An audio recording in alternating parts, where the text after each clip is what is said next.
entitled Sarah Mange. Some devastating time period ago, there lived a disease-ridden slapper called Sarah Mange. With the ears overflowing with dirt and wax, the barge had a constant flow of mucus dumping out of her foul, forbidden flange, with its naughty fucking tange. So downright dangerously rotten, her super-stagnant stench could never have been forgotten. Overwhelmed with gangrene and mouldy pus, rather molecularly unstable were her feet. They reminded one of very much indeed swarms of maggot in a gone-off 16-ounce slab of fucking meat, or a bunch of rotting lepers all in a storm in a circle digging for peat.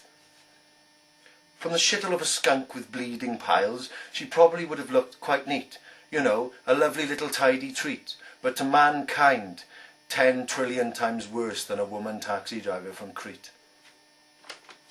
Fascinatingly enough, an unknown life form evolved between her toes.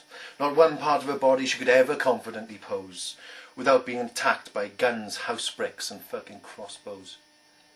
But the most frightening thing about Sarah Mange is that she didn't bleed from where your cock normally goes. Once a month, without fucking fail, she came on in her bastard nose. "This terrible burden I must dispose," she cried to a brave doctor through a 50-mile-long communication hose. He said, "Look, you fucking stomping sludge steamer, you are the lowest of the lows. The only thing I can suggest is ramming 2 tampons up your fucking nasal holes. But I'm telling you now, you're wasting your time, those, because with a face like that, regardless of your odour, you won't get into the fucking dog shows, or even star in any bestiality pornos."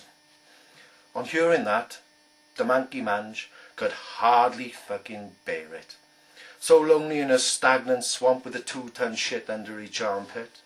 She dreamt of a cock which upon she would sit, with a daring, willing owner who'd share with her his cockspit. At the end of the day, there was no hope for stinking sewerage Sarah. She couldn't even find a brave enough social carer. The monkey monster was kidding herself. She was filthier than the filthiest rodent. No way was any crazy cunt about to fill her with sludge, slime, gunk and jism that hummed so fucking potent. Her bandaged, bewling belly button consisted of tags of sludge and gallons of slunge.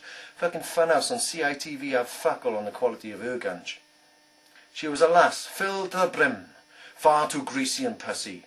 She had 7 little friends wriggling, living up her rectum, the dirty doggy-dog hussy. As days and months and years went past, her reeking rotten stench for miles was a cast. The smell was too bad, it was driving people mad. The Prime Minister got involved. He said, "Fuck me, Mosh, this mammoth must be dissolved. Get her out of the country, the fucking wench. Blow her into space, she got a face like a fucking welder's bench." But the stink must be stopped, perhaps with something that plugs. She shouldn't be on this bastard there, she got a clout like a bucket of slugs. He could smell her violet scent, from Porth to fucking Perth. It wasn't long before she was exiled to a suburb just off planet Earth, where she couldn't smell or show her face, shot into space, discarded like a shit from your arse, abandoned from the human race.